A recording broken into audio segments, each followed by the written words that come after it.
मुसलमानों को लेकर स्वीडन की डिप्टी पीएम ने ऐसा क्या कह दिया कि आ गया भूचाल। क्या मुस्लिमों को देश से निकाल देंगी स्वीडन की डिप्टी पीएम? एक बयान और दुनिया में मच गया हड़कंप। यूरोप की ये नेत्री लाखों मुस्लिमों से अकेले ही भिड़ गई हैं और ऐसी चेतावनी दे डाली है जिसने बवाल खड़ा कर दिया है। ये महिला स्वीडन की डिप्टी पीएम है और नाम है एबा बुश। क्या है पूरी खबर, आपको विस्तार से बताते हैं। नमस्ते, मेरा नाम श्रुति झा है और अपना उत्तर प्रदेश न्यूज पर आपका स्वागत है। स्वीडिश की डिप्टी पीएम एब्बा बुश ने स्वीडिश समाज में मुसलमानों को शामिल करने तथा अप्रवासियों द्वारा अपनाई जाने वाली शरिया प्रथाओं पर अपनी हालिया टिप्पणियों से देशव्यापी बहस छेड़ दी है। बुश ने अपनी टिप्पणी में कहा है कि स्वीडन में शरिया कानून का कोई स्थान नहीं है और इस्लाम को स्वीडिश मूल्यों के अनुरूप ढलना होगा। माने मुसलमानों को अब स्वीडिश की तरह ही ढलना होगा और अगर नहीं ढल सकते तो कहीं और चले जाएं। दरअसल एक राजनीतिक कार्यक्रम में बुश ने कहा, इस्लाम को स्वीडिश मूल्यों के अनुकूल होना चाहिए। जो मुसलमान एकीकृत नहीं होते उन्हें देश छोड़ देना चाहिए। ऑनर किलिंग, सिर कलम करना, महिलाओं को पत्थर मारना और शरिया कानून के लिए स्वीडन में कोई जगह नहीं बची है और ना ही आगे कोई जगह होने वाली है। उनकी इस टिप्पणी पर स्वीडन के भीतर और अंतर्राष्ट्रीय स्तर पर कई प्रतिक्रियाएं सामने आई हैं जिससे बहस छिड़ गई है। सोशल मीडिया पर दो धड़ों में लोग बंट गए हैं।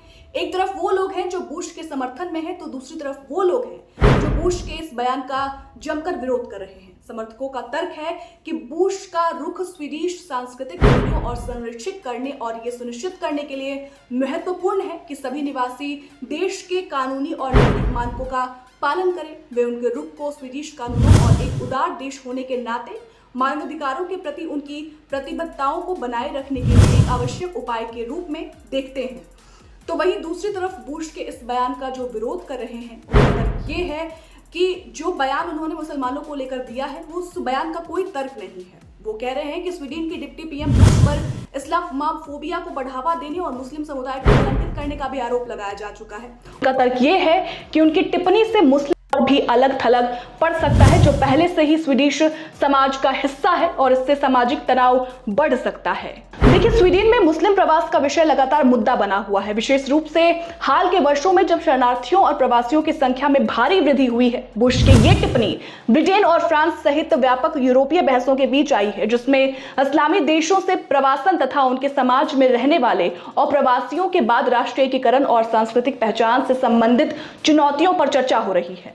स्वीडन में प्रवासन और एकीकरण को संभालने के लिए लगातार प्रयास जारी है। ऐसे में डिप्टी पीएम की टिप्पणियों से समावेशिता और राष्ट्रीय पहचान के संरक्षण के बीच संतुलन पर आगे की चर्चा को बढ़ावा मिलेगा। इन टिप्पणियों के राजनीतिक परिणाम आने वाले कुछ ही महीनों में सामने आएंगे। हालांकि अभी भी बयानबाजी हो रही है क्योंकि समर्थक और विरोधी दोनों ही इस मुद्दे पर अपने अपने दृष्टिकोण व्यक्त करेंगे और कर भी रहे हैं।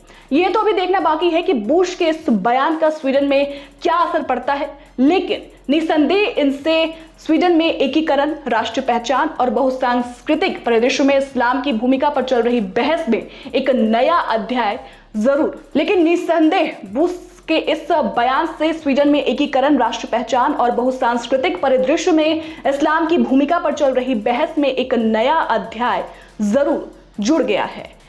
फिलहाल बुश के इस बयान पर आपकी क्या राय है, हमें कमेंट सेक्शन में जरूर बताइएगा और साथ साथ हमारे चैनल को लाइक करें, सब्सक्राइब करें और खूब सारा प्यार दें। शुक्रिया।